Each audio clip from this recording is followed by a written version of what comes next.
Hello friends, നമ്മൾ ഇന്ന് class 8ൻ്റെ മാത്തമാറ്റിക്സിലെ chapter 2 equal triangles എന്ന് പറയുന്ന ചാപ്റ്ററാണ് നോക്കാൻ പോകുന്നത്. അപ്പോൾ നമുക്ക് വീഡിയോയിലേക്ക് പോകാം.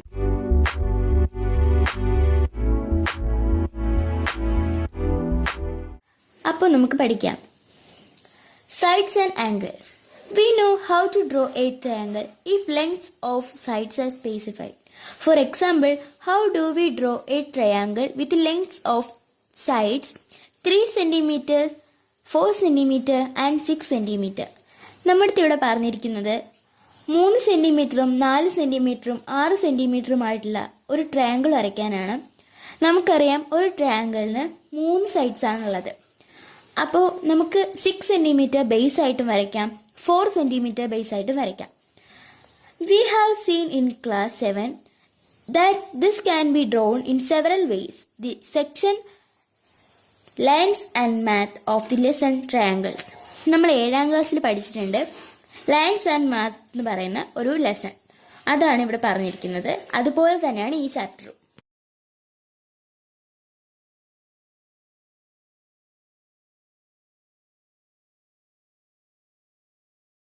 ഇനി അടുത്ത പേജിൽ ഒരു പിങ്ക് ബോക്സിൽ കൊടുത്തിട്ടുണ്ട്.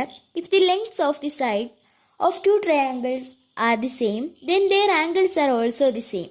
അതിൻ്റെ അർത്ഥം എന്ന് പറയുന്നത് 2 ട്രയാങ്കിൾസിൻ്റെയും ലെങ്ത്ത് സെയിം ആണെങ്കിൽ അതിൻ്റെ ആംഗിൾസും സെയിം തന്നെ ആയിരിക്കും എന്നാണ്. ഇനി അടുത്ത പേജിൽ അതുപോലെ തന്നെ ഒരു പിങ്ക് ബോക്സ് കൊടുത്തിട്ടുണ്ട്. If the length of the sides of 2 triangles are the same then the angle opposite to sides of equal length are also equal. അവിടെ പറഞ്ഞിരിക്കുന്നത് 2 ട്രയാങ്കിൾസിൻ്റെ ലെങ്ത്തും ഈക്വൽ ആണെങ്കിൽ, സെയിം ആണെങ്കിൽ അതിൻ്റെ ഓപ്പോസിറ്റ് ട്രയാങ്കിളിൻ്റെ ആംഗിളും ഈക്വൽ ആയിരിക്കും, ആംഗിളും ലെങ്ത്തും ഈക്വൽ ആയിരിക്കും എന്നാണ് പറഞ്ഞിരിക്കുന്നത്. ഇനി അടുത്ത് നമുക്കൊരു ക്വസ്റ്റ്യൻ തന്നിട്ടുണ്ട്. ഒന്നാമത്തെ ക്വസ്റ്റ്യൻ നോക്കാം. In each pair of triangles below find the angles of the second triangle equal to the angles of the first triangle and write the pairs. അവിടെ 4 ട്രയാങ്കിൾസ് തന്നിട്ടുണ്ട്.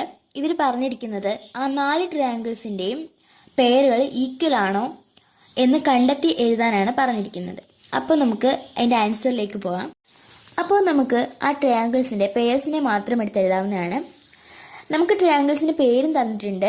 ആദ്യത്തെ 2 ട്രയാങ്കിൾസിൻ്റെ നമുക്ക് പേഴ്സ് എഴുതാം. ആദ്യത്തെ ട്രയാങ്കിളിൻ്റെ പേര് LMN എന്നാണ്. രണ്ടാമത്തെ ട്രയാങ്കിളിൻ്റെ പേര് XYZ എന്നാണ്. ആദ്യത്തെ ട്രയാങ്കിളിൻ്റെ സെൻറ്റിമീറ്റർ ഒക്കെ കൊടുത്തിട്ടുണ്ട്. അത് നമുക്ക് ആവശ്യമില്ല, നമുക്ക് പേഴ്സ് മാത്രമാണ് നോക്കേണ്ടത്. അപ്പോൾ നമുക്ക് അത് എഴുതാൻ നോക്കാം. അപ്പോൾ ആദ്യത്തെ ട്രയാങ്കിളിൻ്റെ angle N is equal to രണ്ടാമത്തെ ട്രയാങ്കിളിൻ്റെ ആംഗിൾ X. ഇനി ആദ്യത്തെ ട്രയാങ്കിളിൻ്റെ angle L is equal to രണ്ടാമത്തെ ട്രയാങ്കിളിൻ്റെ ആംഗിൾ Y.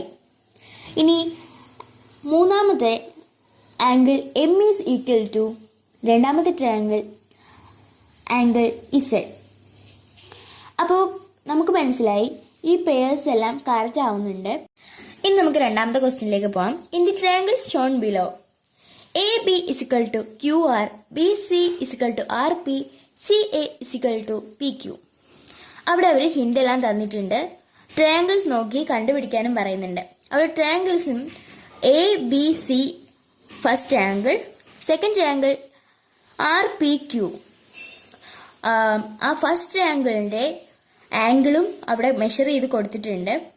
40 ഡിഗ്രിയും 60 ഡിഗ്രിയുമാണ് ആദ്യത്തെ ട്രയാങ്കിളിൻ്റെ മെഷർമെൻറ്റ് എന്ന് പറയുന്നത്. ഇനി രണ്ടാമത്തെ ട്രയാങ്കിളിൻ്റെ നമ്മൾക്ക് കണ്ടുപിടിക്കാനാണ് പറയുന്നത്. Calculate angle C of triangle ABC and all angles of triangle PQR. അപ്പോൾ PQRൻ്റെ കണ്ടുപിടിക്കാൻ പറയുന്നുണ്ട്. അപ്പോൾ നമുക്ക് ആൻസറിലേക്ക് പോകാം. ഫസ്റ്റ് ട്രയാങ്കിളിൻ്റെ angle CAB is equal to 40 degree, angle CBA is equal to 60 degree, angle ACB is equal to 60 + 40. നമുക്ക് ആ മൂന്നാമത്തെ ആംഗിൾ കണ്ടുപിടിക്കാൻ വേണ്ടിയിട്ട് ആ കിട്ടിയ 60യും 40യും പ്ലസ് ചെയ്യണം. പ്ലസ് ചെയ്യുമ്പോൾ അതിൽ കിട്ടുന്ന ആൻസർ 100 ആണ്. അപ്പോൾ 180ൽ നിന്നും 180ൽ നിന്നും ആ 100 നമുക്ക് മൈനസ് ചെയ്യണം. അപ്പോൾ കിട്ടുന്ന ആൻസർ 80 ആണ്. അതാണ് അപ്പോൾ ആ ഒരു ട്രയാങ്കിളിൻ്റെ ആ മൂന്നാമത്തെ ആംഗിൾ. അപ്പോൾ ഇനി നമുക്ക് രണ്ടാമത്തെ ട്രയാങ്കിൾ നോക്കാം. Angle P Q R is equal to 40 degree, angle Q R P is equal to 60 degree. അപ്പോൾ P Q R is equal to 60 plus 40. നേരത്തെ അവിടെ ചെയ്തതുപോലെ തന്നെ 60യും 40യും നമുക്ക് പ്ലസ് ചെയ്യണം. ആ പ്ലസ് ചെയ്ത് കിട്ടുന്ന ആൻസർ ആണ് 100. ആ 100ൻ്റെ കൂടെ 180 വെച്ച് നമുക്ക് മൈനസ് ചെയ്യണം. മൈനസ് ചെയ്യുമ്പോൾ 80 കിട്ടും. 80 ആണ് ആ മൂന്നാമത്തെ ആംഗിൾ, 80 ഡിഗ്രി. ഇനി നമുക്ക് മൂന്നാമത്തെ ക്വസ്റ്റ്യനിലേക്ക് പോകാം. In the triangles below A B is equal to Q R, B C is equal to P Q, C is equal to R P. നേരത്തെ തന്നതുപോലെ തന്നെ 2 ട്രയാങ്കിൾസ് തന്നിട്ടുണ്ട്. ഇനി അവർ പറയുന്നത് calculate the other 2 angles of each triangle. 2 ട്രയാങ്കിൾസിൻ്റെയും ഒരു ആംഗിൾ വെച്ച് തന്നിട്ടുണ്ട്. ഇനി നമ്മൾ 2 ട്രയാങ്കിൾസിൻ്റെയും 2 ആംഗിൾസ് ആണ് കണ്ടുപിടിക്കേണ്ടത്. അപ്പോൾ ആദ്യത്തെ ട്രയാങ്കിളിനെ നോക്കാം. Angle C A B is equal to 60 degree. അടുത്ത് നമുക്ക് ഒന്നും ചിന്തിക്കേണ്ട കാര്യമില്ല. ആംഗിൾ സി ബി എ എന്തായാലും 70 ഡിഗ്രി തന്നെയായിരിക്കും. നേരത്തെ ട്രയാങ്കിളിലും അതുപോലെ തന്നെയായിരുന്നു. അപ്പുറത്ത് അതുപോലെ തന്നെ 70 ഡിഗ്രി കൊടുത്തിട്ടുണ്ട്. ഇനി നമ്മൾ മൂന്നാമത്തെ ആംഗിളാണ് കണ്ടുപിടിക്കേണ്ടത്. Angle A B C is equal to 70 degree plus 60 degree. നമ്മൾ കൂട്ടി നോക്കണം. കൂട്ടി നോക്കുമ്പോൾ 130 ഡിഗ്രി കിട്ടുന്നുണ്ട്. 130 നമ്മൾ 180യുടെ കൂടെ മൈനസ് ചെയ്യണം. മൈനസ് ചെയ്യുമ്പോൾ കിട്ടുന്ന ആൻസർ 50 ആണ്. അതാണ് നമ്മുടെ മൂന്നാമത്തെ ആംഗിൾ. ഇനി നമുക്ക് രണ്ടാമത്തെ ട്രയാങ്കിളും അതുപോലെ തന്നെ ചെയ്യാം.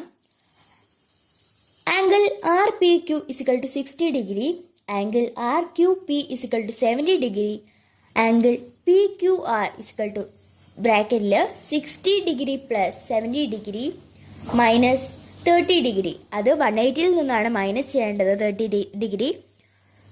അപ്പോൾ കിട്ടുന്ന ആൻസർ 50 ആണ് 2 ട്രയാങ്കിളിൻ്റെയും ആംഗിൾ. അപ്പോൾ ഇതാണ് ആ 2 ട്രയാങ്കിളിൻ്റെയും ഉത്തരം. ഇനി നമുക്ക് നാലാമത്തെ ക്വസ്റ്റ്യനിലേക്ക് പോകാം. The diagonal of a quadrilateral splits into 2 triangles are shown below. Do this triangles have the same angles? Why? ഇവിടെ ചോദിച്ചിരിക്കുന്നത് ഒരു ക്വാഡ്രിലാറ്ററൽ സ്പ്ലിറ്റ്സ് ആയിട്ട് ഒരു ഡയഗണൽ ഫിഗർ താഴെ കൊടുത്തിട്ടുണ്ട്. അതിൻ്റെ ആംഗിൾ സെയിം ആണോ? സെയിം ആണെന്ന് നിങ്ങൾ പറയുകയാണെങ്കിൽ എന്തുകൊണ്ടാണ് സെയിം ആകുന്നതെന്നും എഴുതണമെന്ന് അവർ പറഞ്ഞിട്ടുണ്ട്. അപ്പോൾ നമുക്ക് അതിൻ്റെ ഉത്തരം നോക്കാം. അപ്പോൾ സെയിം ആംഗിൾസ് ആണോ എന്ന് നോക്കാൻ വേണ്ടിയിട്ട് നമ്മൾ ആൻസർ എഴുതാൻ പോകണം. A B is equal to A D. A ബിക്ക് സെയിം ആയിട്ട് വരുന്നത് എ ഡി ആണ്. അതുപോലെ തന്നെ B C is equal to C D. B C വരുന്നത് സി ഡി ആണ് സെയിം ആയിട്ട് വരുന്നത്. A C is equal to A C. A C എന്ന് പറയുന്ന ആംഗിൾസ് എ സി കറക്റ്റാണ്, അത് തന്നെയാണ് വരുന്നത്, അത് തന്നെയാണ് സെയിം. അതുകൊണ്ട് തന്നെ അത് തന്നെയാണ് അതിൻ്റെ സെയിം ആയിട്ടുള്ള ആംഗിൾ. അതെന്തുകൊണ്ടാണ് അങ്ങനെ വരുന്നതെന്ന് വെച്ചാൽ അത് നടുക്കുകൂടി ഈ 2 ട്രയാങ്കിൾസിനെയും ഭാഗിക്കുന്ന ഒന്നാണ് ആ എയും സിയും എന്ന് പറയുന്ന ആംഗിൾസ്. ഇനി എന്തുകൊണ്ടാണ് ഈ ആംഗിൾസ് സെയിം ആവാൻ കാരണം എന്നവർ ചോദിച്ചിട്ടുണ്ട്. വൈ എന്ന് ചോദിച്ചിട്ടുണ്ട്. അപ്പം നമുക്ക് അതിൻ്റെ ആൻസർ എഴുതാം. Her the 2 triangles are equal. ഈ 2 ട്രയാങ്കിൾസും ഈക്വൽ ആണ്. ഈക്വൽ ആണെന്ന് നമ്മൾ എങ്ങനെയാണ് കണ്ടുപിടിച്ചത്? അതിൻ്റെ ആംഗിൾസ് ഈക്വൽ ആണെന്ന് കണ്ടുപിടിച്ചിട്ടുണ്ട്. മാത്രമല്ല അതിൻ്റെ സൈഡ്സിൻ്റെ ആ ഒരു അളവും ഈക്വൽ ആണെന്ന് അവർ കൊടുത്തിട്ടുണ്ട്. Therefore the angles are also equal. അതുകൊണ്ട് തന്നെ ഇതിൻ്റെ ആംഗിൾസും എന്താണ്? ഈക്വൽ തന്നെയാണ്. അതാണ് ആ ഒരു വൈ എന്ന് പറയുന്ന ക്വസ്റ്റ്യൻ്റെ ആൻസർ. ഇനി നമുക്ക് അഞ്ചാമത്തെ ക്വസ്റ്റ്യനിലേക്ക് പോകാം. In the quadrilateral A B C D shown below, A B is equal to A D, C B is equal to C D. അവർ ഹിൻഡും തന്നിട്ടുണ്ട്. ഇനി calculate all angles of the quadrilateral എന്നാണ് പറഞ്ഞിരിക്കുന്നത്. അപ്പോൾ അതിൻ്റെ ആൻസർ നോക്കാം. A D is equal to A B, C D is equal to C B, A C is equal to A C. നേരത്തെ പറഞ്ഞതുപോലെ തന്നെ അത് രണ്ടും വിഭജിച്ച് 2 ട്രയാങ്കിൾസിനെ തിരിക്കുന്നത് പോലെ കിടക്കുന്നത് കൊണ്ടാണ് അതിൽ എപ്പോഴും A C is equal to A C വരുന്നത്. അവിടെ തന്നെ ആർ പി വരുവാണെങ്കിൽ R P is equal to R P ആണ് വരുന്നത്. അത് കോമൺ സൈഡ്സ് ആയതുകൊണ്ടാണ് അതിനെ അങ്ങനെ പറയുന്നത്. ഇനി നമുക്ക് എഴുതാം. Angle A D C and angle A B C are equal triangles.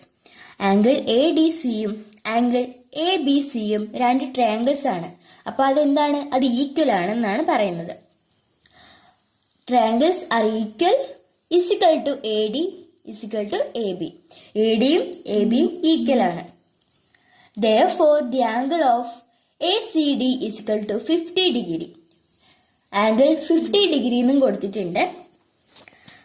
അപ്പോൾ ഇതാണ് ഇതിൻ്റെ ആൻസർ. ഇത്രയേ ഉള്ളൂ. എല്ലാവർക്കും ഈ വീഡിയോ ഗുണകരമാണെന്ന് പ്രതീക്ഷിക്കുന്നു. ഇനി ഇതിൻ്റെ ബാക്കി ക്വസ്റ്റ്യൻ ആൻസറുമായി അടുത്ത വീഡിയോയിൽ വരുന്നതാണ്. എന്തെങ്കിലും സംശയങ്ങളോ കാര്യങ്ങളോ ഉണ്ടെങ്കിൽ കമൻറ്റ് ബോക്സിൽ രേഖപ്പെടുത്തേണ്ടതാണ്. അതുമാത്രമല്ല നമ്മുടെ ചാനലായ നോളജ് ലേൺ സബ്സ്ക്രൈബ് ചെയ്യാൻ മറക്കരുത്. മാത്രമല്ല ഓൾ എന്ന ഓപ്ഷൻ ക്ലിക്ക് ചെയ്യാനും മറക്കരുത്. എന്നെങ്കിൽ മാത്രമേ ഞാനിടുന്ന വീഡിയോസ് നിങ്ങൾക്ക് അപ്പോൾ നോട്ടിഫിക്കേഷനായി വരികയുള്ളൂ. അപ്പോൾ എല്ലാവർക്കും ബൈ.